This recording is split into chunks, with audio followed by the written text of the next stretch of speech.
I'd say this is the best kind of hosting you'll ever see. Oh, both, yeah. On anything, ever.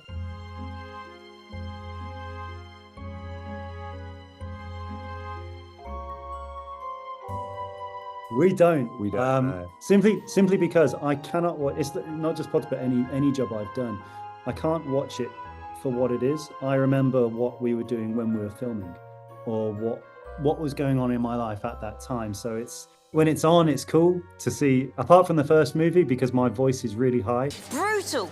And it's really embarrassing. But it's cool to watch it, knowing that you were part of it, and the people that were, seeing your friends on screen as well. That's always fun. Like, say for people of an older generation, they had the books, they had the films as they were coming out, and they maybe think back to a time that they would read the books with, say, a grandparent, or go and watch the films with, a parent or a date or something like that.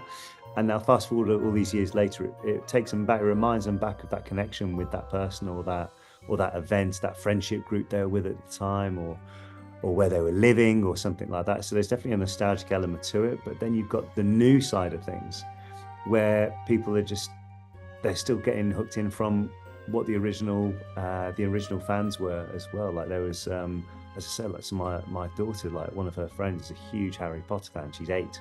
So to be able to see them with that new generation is really cool, which is why we're sure so many multi-generations will be into watching Wizards of Baking.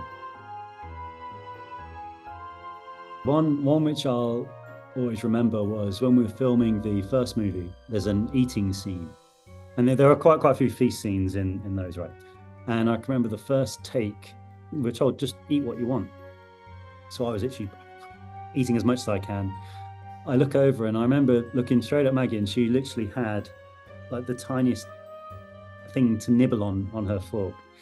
And I was like, why are you not eating as much as you can? And she's like, I just said this afternoon, she's like, oh, you'll see. And then come later that day, when we're on take 30 of a different angle, I still had to do the same amount of eating that I did the first take. So yeah, one thing that we learned from Maggie and all the other adult actors was not just their preparation in the actual acting part of it, but actually the craft of when you're there, like, they're always on time. Perhaps it would be more useful if I were to transfigure Mr. Potter and yourself into a pocket watch. That way one of you might be on time. They're always professional with the crew and the cast and everybody. And, like, no one was kind of on their own, don't talk to me. Like, we very much were made to feel like we're their colleagues. Clearly, fame isn't everything. As James said, just feeling part of it. Like, we never felt like there was a them and us type thing. We're all part of the same thing, and in the makeup room together and stuff like that, and just talking about whatever, any, like, a soup recipe or something like that going around. It was just something where, in hindsight, you look back and think, wow, what a special time. We filmed one episode in the Great Hall.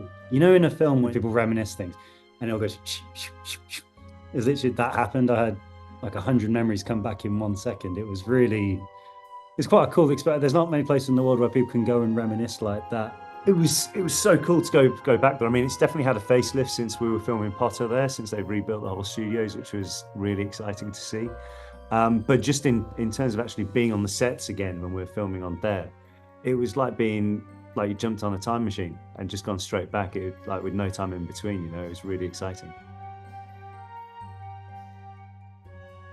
Yeah, definitely not. It was definitely something which was, when the producers put it to us and asked if we want to get involved on the project, it just ticked all the boxes for us. It was, and it actually, of all the projects I've done, it's the one that my wife and daughter are both like, oh my gosh, baking show, yes. Yeah, we love baking shows in general. That's normally always a big thing, which in our household. And to be honest, we've always wanted to do hosting and this kind of stuff. So it was literally was like a tick, tick, tick, tick, tick. I'd say this is the best kind of hosting you'll ever see. Oh, both, yeah, on anything ever. It was definitely something where we were, I think from being fans of shows like that, you kind of see what works in terms of at the end of the day, the contestants are the main focus of the show. We're there to kind of bridge the gap, as it were, between the audience and them. But it was just really cool to be able to do, and we were encouraged to just be ourselves and bring our own humor to a point to it. But we know that these guys are working under quite a stressful time constraint to get these bakes done, so we weren't going to be hiding any utensils from the contestants, that's for sure.